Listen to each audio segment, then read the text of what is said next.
Un saludo a todos nuestros hermanos del Templo Belén, una vez más en este espacio que el Señor nos ha permitido tener para compartir la palabra de Dios, reunirnos como iglesia a través de estos medios. Así que buenos días, buenas tardes, buenas noches.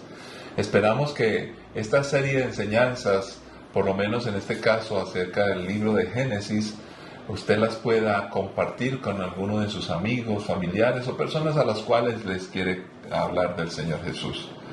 Dios es bueno y por supuesto que siempre ha querido con las historias bíblicas ayudarnos a madurar y a crecer y a tomar decisiones prácticas porque la palabra nos instruye para madurar. Padre, te damos gracias por este espacio, te damos gracias por cada creyente. Señor, yo te pido que obres en cada uno, el que está enfermo, el que está cansado, el que está preocupado, el que está triste, el que necesita una buena administración. Señor, ayúdanos con tu palabra, porque es a través de la acción de ella que podemos crecer, madurar y mejorar, Señor. Gracias por los milagros que haces. Tú estás dispuesto a hacer tantos milagros en nuestras vidas, no importa que parezcan imposibles, Señor. Pero además quieres que crezcamos y maduremos, por eso nos dejas reales responsabilidades, donde las cosas que tú pides que hagamos no las vas a hacer por nosotros. Aquellas cosas que no podemos, Señor, las ponemos en tus manos porque tú estás dispuesto a obrar por tu amor y misericordia. Así que guíanos en el día de hoy en tu palabra, agradecidos por las respuestas que tienes para nosotros y que ya empiezas a obrar en Cristo Jesús. Amén. Muy bien, vamos a hacer una oración misionera y yo quiero que nos enfoquemos hoy en las misiones y la educación. Muchos de nuestros obreros transculturales están trabajando con pequeños, con niños y en lugares de enseñanza, escuelas, colegios.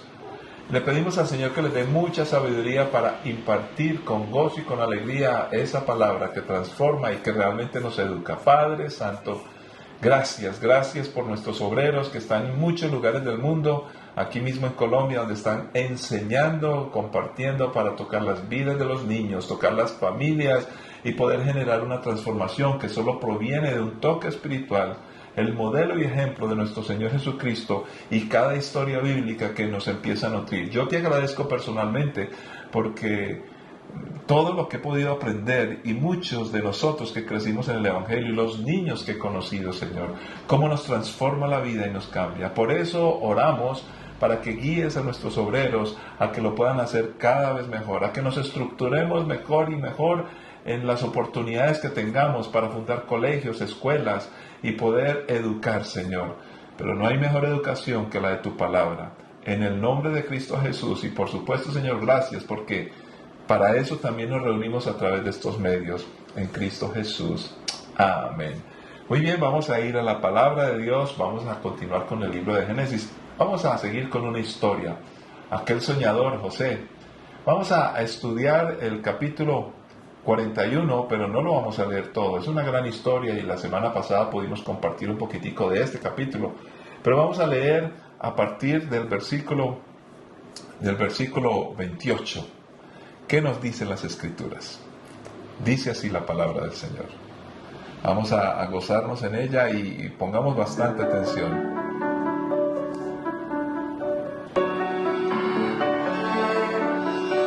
Esto sucederá tal como lo he descrito, pues Dios ha revelado de antemano al faraón lo que está por hacer. Los próximos 7 años serán un periodo de gran prosperidad en toda la tierra de Egipto. Pero después llegarán 7 años de un hambre tan intensa que hará olvidar toda esa prosperidad de Egipto. El hambre destruirá la tierra. La hambruna será tan grave que borrará hasta el recuerdo de los años buenos. El haber tenido sueños similares significa que esos acontecimientos fueron decretados por Dios y Él hará que ocurran pronto.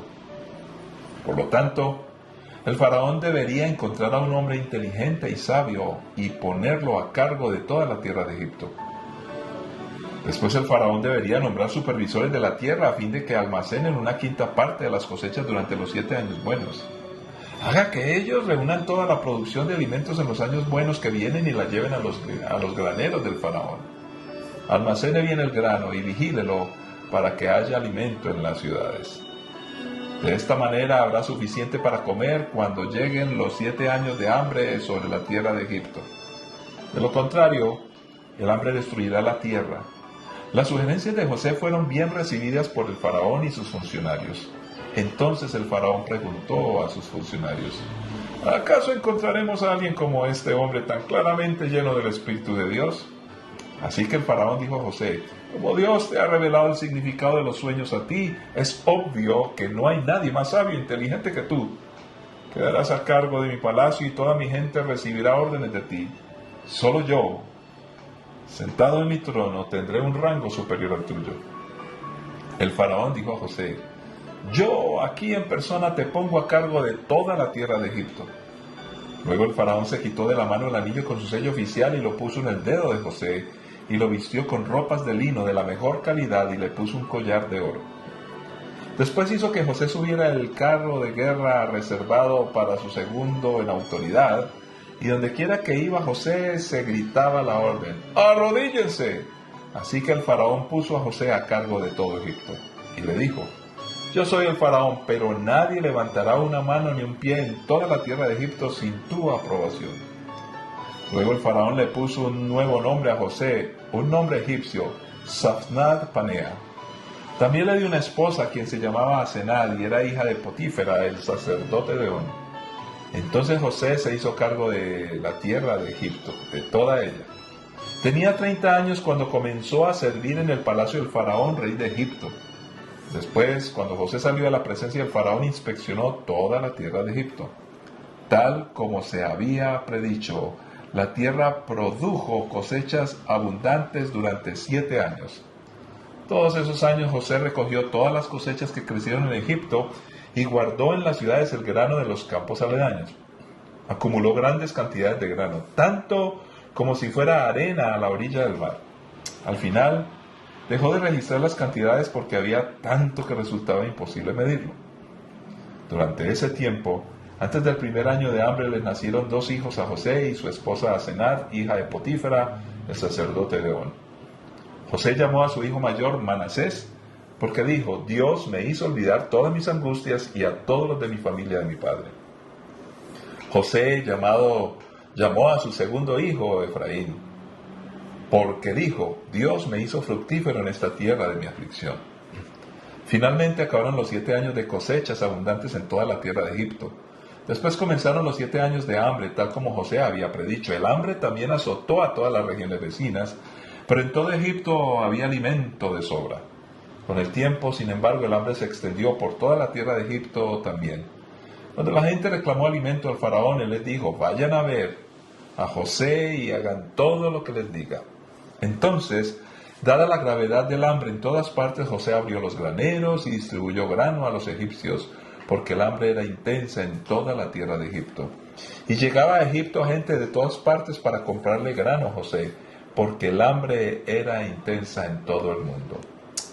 Padre Santo, es tu palabra que con suma urgencia, como siempre la necesitamos. Guíanos, ayúdanos e instrúyenos en Cristo Jesús. Amén. Muy bien, esta es una enseñanza maravillosa, como todas las de la Escritura. Y no porque necesariamente sea yo el que la esté compartiendo, ni mucho menos.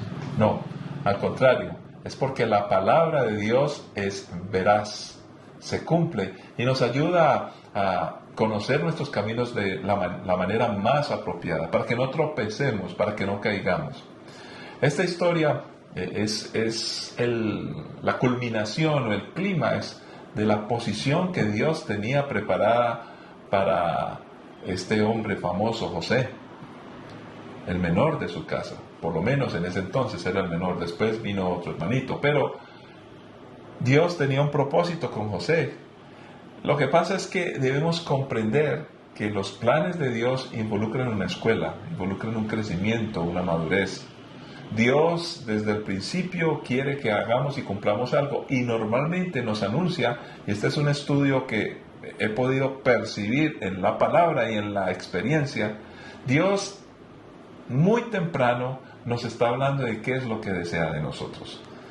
Es muy común que muchos cristianos pregunten: pastor, llevo 20 años y todavía no sé cuál es la voluntad de Dios para mi vida. Yo quiero servir a Dios, pero ¿en qué?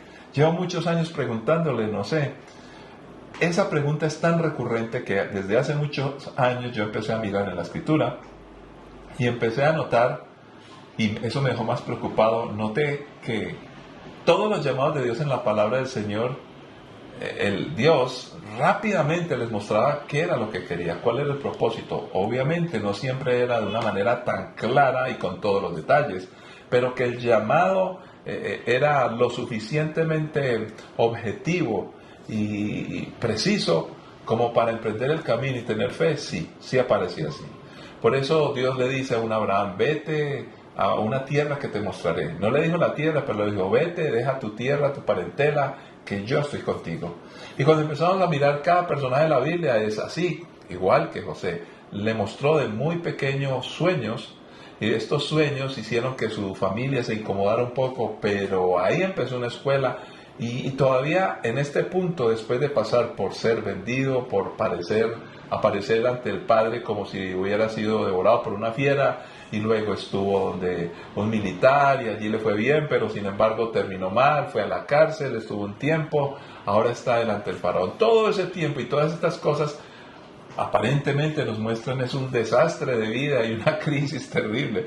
Sin embargo, Dios estaba cumpliendo su propósito. Y esto de los sueños, lo de los sueños le tocaba a él y tocaba a otros, y tocaba también con el faraón, y por supuesto que toca con nosotros. Ya miramos las características de los sueños, que nos pueden poner nerviosos en la vida. Pero ¿cómo tenemos los sueños que vienen de parte de Dios? Bueno, aquí sucede que el faraón había estado atormentado por 2 sueños. Tenía que ver con el número 7. 7 espigas que se devoraban otras 7 espigas, y 7 vacas que se comían otras 7 vacas. Las que comían estaban flacas y acabadas como las espigas, pero las otras estaban robustas, y entonces allí fueron comiéndose en el sueño, por lo menos.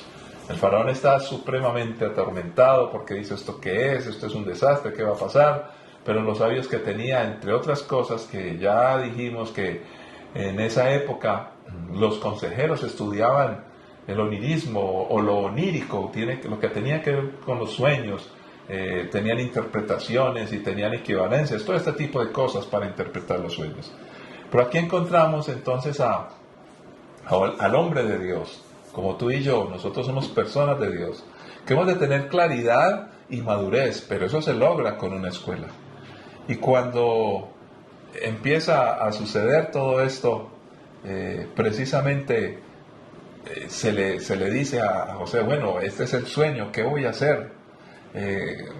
¿Cómo puedo yo entender qué es lo que va a pasar con este sueño? Y José le dice unas palabras maravillosamente claves.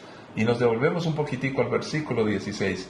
Cuando le pregunta, el faraón le dice: tuve un sueño y nadie me ha podido interpretar. Y fíjese lo que dice con plena convicción José, aunque ya había tenido la experiencia de interpretar sueños. No está en mis manos el poder para hacerlo, respondió José. Pero Dios puede decir lo que este sueño significa. No está en nuestras manos casi nada. De hecho, aquellas cosas lindas y bellas que podemos hacer, las podemos hacer porque Dios nos ha facultado, nos ha creado con talento, con capacidad. El ser humano es muy inteligente, es muy capaz porque Dios nos diseñó así. Esto es cuestión de diseño. No vamos a entrar en la discusión de la creación o no. Yo creo que esto tuvo que haber sido creado por un maravilloso diseñador. Pero José está muy claro, y esto debe ser también claro para nosotros. No está en nuestras manos todo lo que Dios quiere hacer en las personas.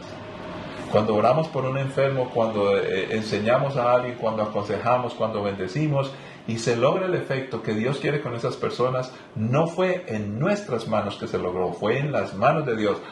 Que Dios nos tomó con sus manos como instrumentos es otro asunto. Y aquí está prefijada en la historia de José toda una teología acerca de cómo Dios obra a través de su pueblo. Nosotros estamos en las manos de Dios, pero de Dios es la capacidad de resolver, de solucionar, de hablar, de operar y de hacer lo que soberanamente Él quiere. Luego aparecen con el número 7 unos años de prosperidad, pero luego vienen unos 7 años de hambruna tan intensa que la prosperidad quedará olvidada. Después de estos 7 años, entonces, por supuesto, iba a ocurrir un desastre. Ahora, ¿por qué Dios muestra eso? Dice la palabra que estos dos sueños similares, dijo José, significaban que esos acontecimientos estaban decretados por Dios y que iban a ocurrir pronto y definitivamente. Sin embargo, aquí llegamos a otro punto teológico importante que aparece en esta historia. Cuando Dios muestra semejantes cosas, ¿por qué las muestra? ¿Para atormentar a la gente? ¿Para mostrar lo cruel que puede ser el hambre? ¿O lo cruel que puede ser un suceso que le ocurra a la raza humana o a ti o a mí? ¿Será que esos sueños son místicos y nos preocupan? Fíjese que la gente cuando comparte lo de los sueños le empieza a dar un montón de vueltas y un misticismo y tratar de buscar interpretaciones muy rebuscadas y este tipo de cosas. Sin embargo, lo que yo encuentro en esta historia es que cada vez que Dios muestra en sueños algo, no está procurando un ejercicio místico. Lo que está buscando es que adquiramos una responsabilidad. Él nos está anticipando circunstancias o situaciones.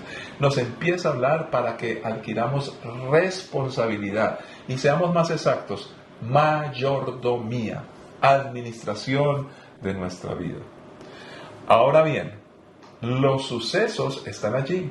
Las cosas van a pasar, cada día trae su propio afán, dice la Escritura.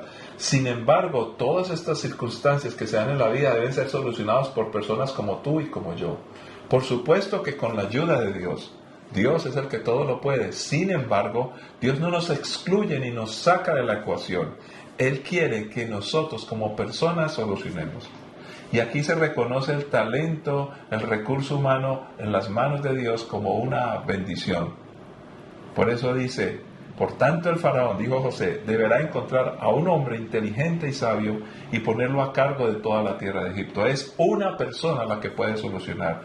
En este caso encontró a un hombre, José, pero aparecen en la Biblia, en el Antiguo Testamento aún, mujeres que Dios levantó como poderosas, como capaces, como inteligentes, como sabias, como aquellas estrategas. Todo esto lo hizo Dios con hombres y con mujeres, lo hizo con niños, con niñas, con jóvenes, con adultos, con ancianos. El recurso humano en las manos de Dios, tú y yo, por incapaces que nos creamos, esa es la sensación nuestra. Dios nos quiere formar y nos quiere usar. Y precisamente ¿para qué? Para que tengamos responsabilidades. Pero no es solamente levantar a grandes hombres y mujeres capaces, sino que también los pone a trabajar en equipo. En otras palabras, dice, deberá nombrar supervisores de la tierra, a fin de que almacenen. Entonces aquí empezamos a hablar de orden, estructura, y no solamente estructura física, sino una estructura de ordenamiento con las personas. ¿Cuál talento tienes tú? ¿Cuál talento tengo yo? Todo esto aparece en un gran tratado de administración, pero no es una administración cualquiera, no es microadministración, es macroadministración. Dios quería bendecir a la nación de Israel y por supuesto el pueblo de Egipto también iba a ser bendecido. Pero esto era un asunto macro. Entonces empiezan a hablar de otra cosa. En los tiempos buenos no derrochemos, ahorremos. No almacenamos para chicanear y decir somos ricos o poder entonces acaparar para luego tener un mejor precio. No, lo debemos hacer con el fin de ser sabios y prever hacia el futuro. Entonces, con esto, cuando dice que almacenaron el grano y lo vigilaban para que hubiera alimento en muchas ciudades, nos empieza Dios a mostrar que con pequeñas cosas como los sueños que vienen de parte de Dios, digo así, pequeñas cosas porque a veces lo vemos como muy pequeño, pero realmente lo que Dios habla es grandísimo. Dios está mostrando el tamaño del desafío. Un desafío gigantesco que iban a tener. Era toda una gran nación y muchas otras naciones de otros sitios llegaron para ser abastecidos también.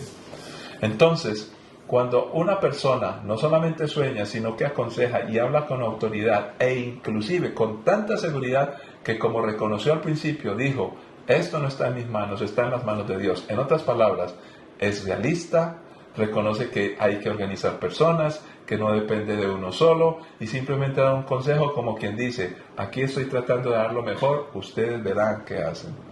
¿Y qué encontramos? Que el faraón dice, hombre, este tipo es el preciso, el que necesitamos. Y fíjese que no fue solamente su capacidad personal, sino que Dios reconoció que había algo más. ¿Acaso encontraremos a alguien como este hombre tan claramente lleno del Espíritu de Dios. Y aquí cabe una reflexión para todos nosotros. ¿Será que vamos a descrestar con lo que sabemos hacer y lo que tenemos? Déjame explicarte y decirte.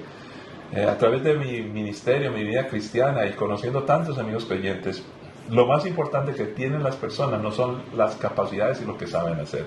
Eso es muy importante, viene de parte de Dios y es maravilloso. Sin embargo, la confiabilidad, la honestidad, el buen trato, lo que son las personas es irreemplazable. Y dice acá, he encontrado el faraón, un hombre claramente lleno del Espíritu de Dios. Reconoce que hay algo detrás de José que va más allá de la capacidad humana. En otras palabras, cuando nosotros actuamos correctamente, las personas van a empezar a notar una autoridad que no es nuestra, que viene de parte de Dios, y nos van a reconocer en que somos parecidos, en que estamos aliados, en que venimos, trabajamos, tenemos el apoyo de un gran Dios maravilloso. Esa es la mejor forma de poder mostrar que Dios es real, cuando dejamos que Él nos use y buenamente nosotros los disponemos en sus manos. Ahora bien, dice la palabra del Señor que entonces tenía 30 años cuando José comenzó a servir en el palacio del faraón, el rey de Egipto. Y después, cuando José salió de la presencia de faraón, inspeccionó toda la tierra de Egipto. Ahora, ¿en quién se convirtió José? Después del faraón, era el más importante. ¿Por qué Dios quiso esto? Ahora, humanamente, el faraón y la gente acá diría, oh, me posicionaron, me pusieron en eminencia. Pero aquí descubrimos que Dios puso en posición a José por causa de un propósito. Nosotros los seres humanos, si conocemos de Dios, debemos decidir entre qué queremos, posición o una administración, una mayordomía correcta.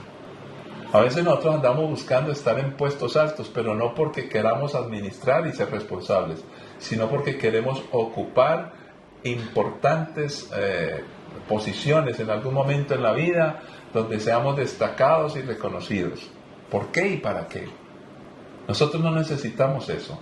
Necesitamos es entender administración y mayordomía. Cuando administramos lo poco, Dios nos va a poner en lo mucho. Pero nos va a posicionar no para que la posición sea la que nos dé la grandeza.